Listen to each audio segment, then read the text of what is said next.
Bismillahir Rahmanir Rahim. In the name of Allah, the entirely merciful, the especially merciful, my dear brothers and sisters.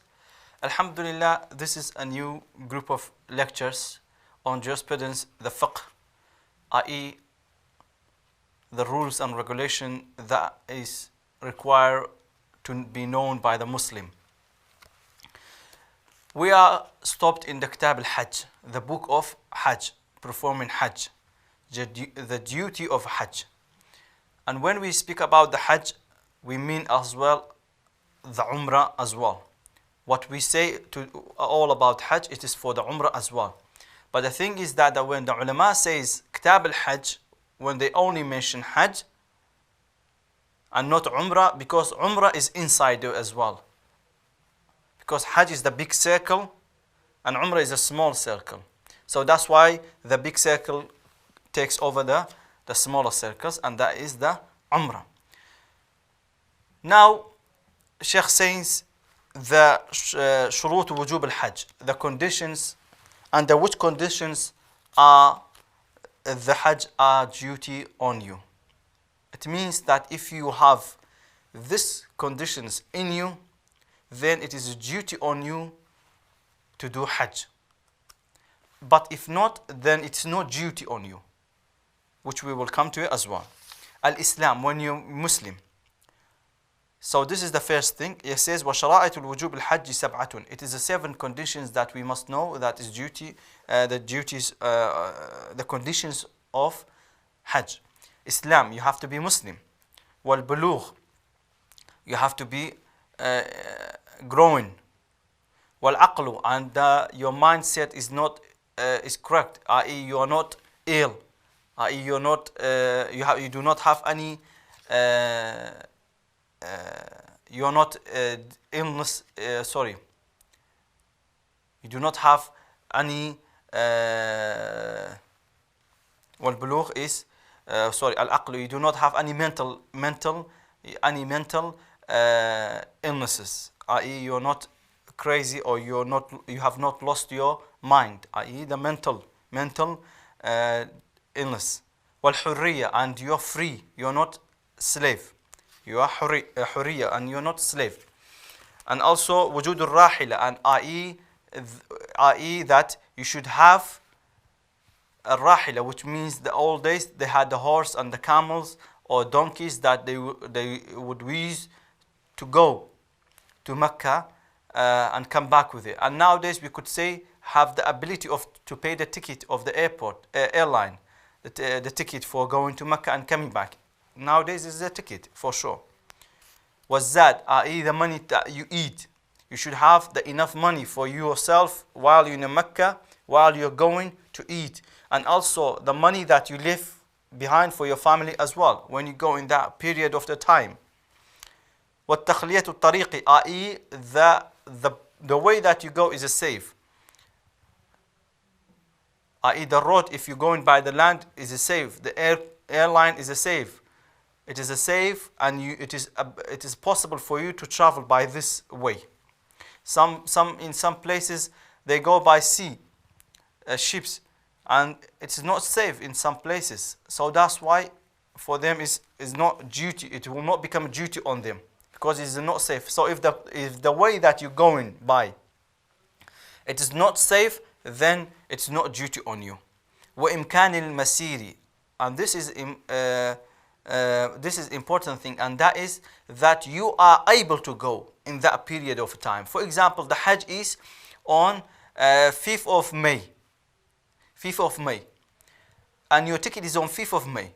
Can you reach to Mecca before Fajr on the 6th of May? That is what it means. Before the Fajr to reach to you reach to the Arafat. You must reach to the Arafat before the Fajr. If you do not, then your Hajj is not accepted. So that the Masir, وَإِمْكَانِ الْمَسِيرِ, is that you are able to reach to the Mecca with the limited time that you are able to make it to the Mecca, i.e. the distance that you cut, you should be able to take over in that time, i.e. the time is enough time for you to reach to the Mecca. Some people, yes, it's possible, because some people, they go with a special plane after Asr in the 5th of May. So they reach to Mecca. On 12 o'clock at night time, and they straight away go to Arafat, and after Arafat they go to Muzdalifah.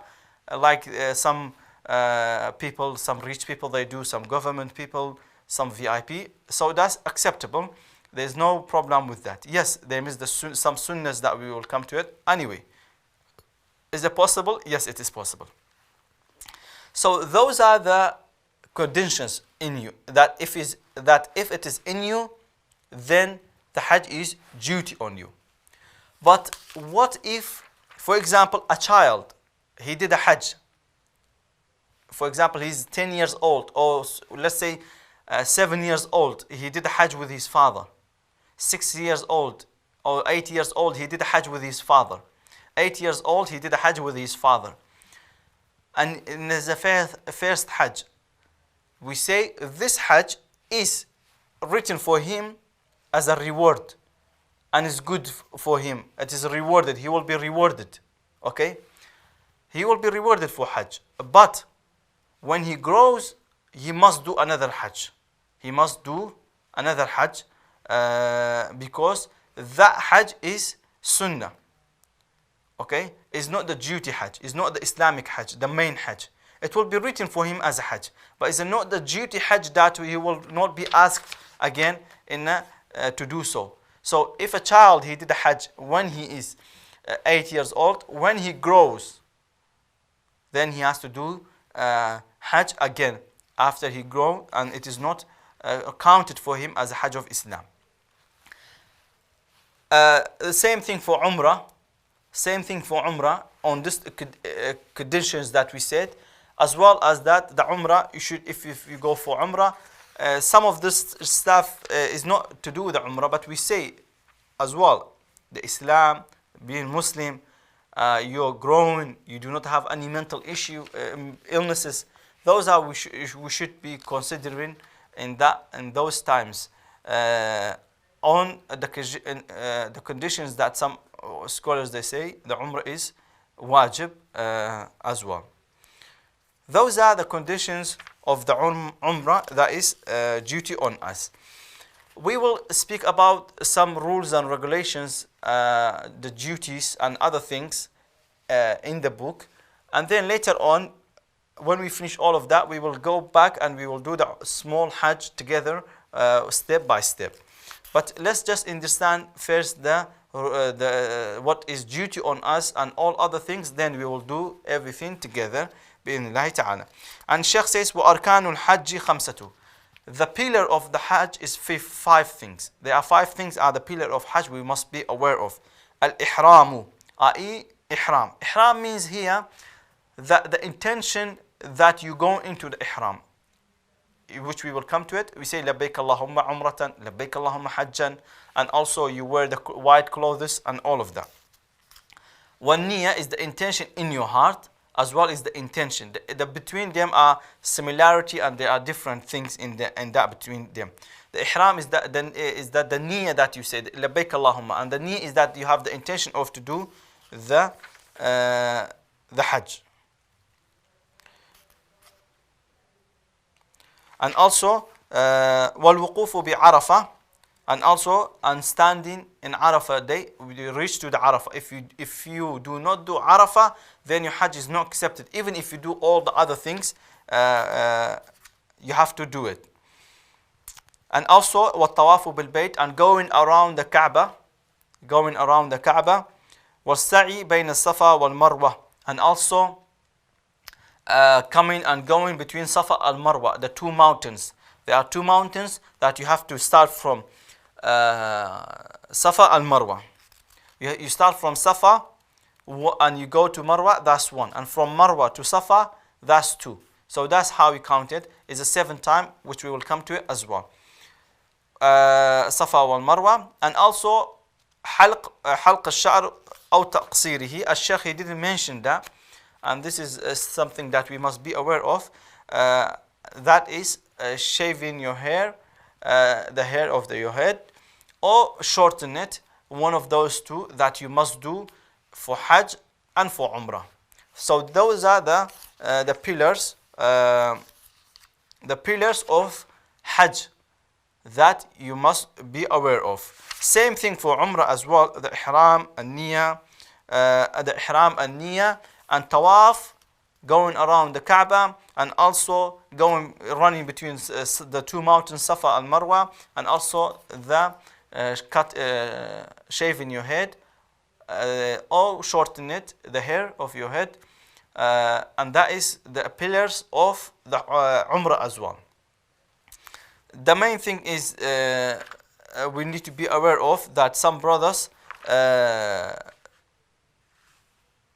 they say we go Umrah and it's okay to do just shorten our hair. I say, brother, maybe you'll not be making it next year, so it's best to do the halq, shaving it with the all your hair, and not shorten it. Shave all your hair is better.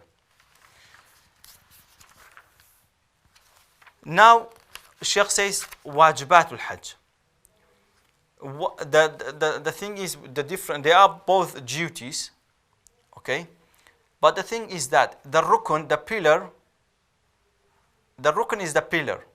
That pillar, if you do not do it, then your hajj is not accepted.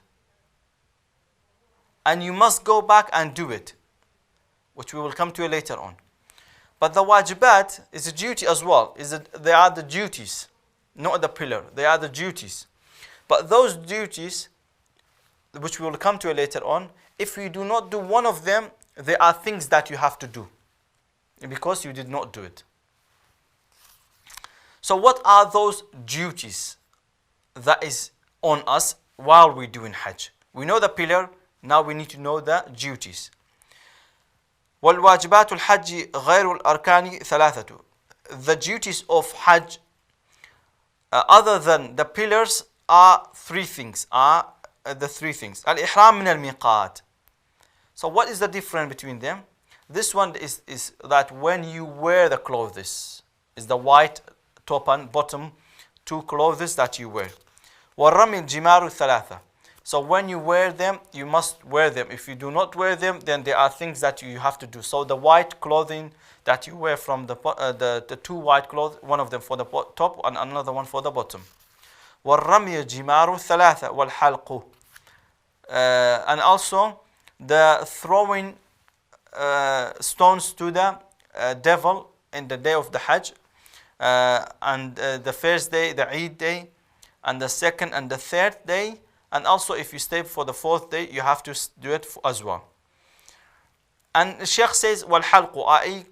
shaving your hair. And we said it is the pillar and it is not the wajib. It is pillar and it is not the wajib.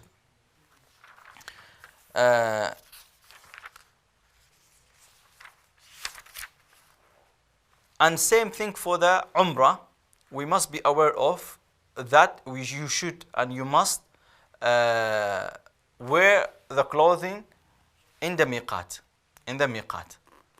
and take off all your clothing, even the top and the bottom for the brothers, and no any shorts, no nothing. And for the sisters, the ihram is with their normal clothes and normal abaya and headscarf and everything else is their normal clothes. It's not like the brothers. The ihram is and also yes, if you didn't wear the ihram in Umrah as well, same thing.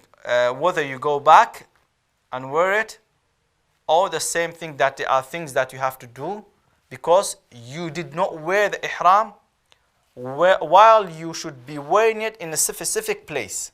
There are specific place that you should be wearing it and you didn't do it and you went. That's why whether you go back or whether you go back or whether there are things that you must do. This is the end of today's lecture. Inshallah, we will come back with another lecture. هذا والله أعلم وصلى الله على سيدنا محمد. السلام عليكم ورحمة الله وبركاته.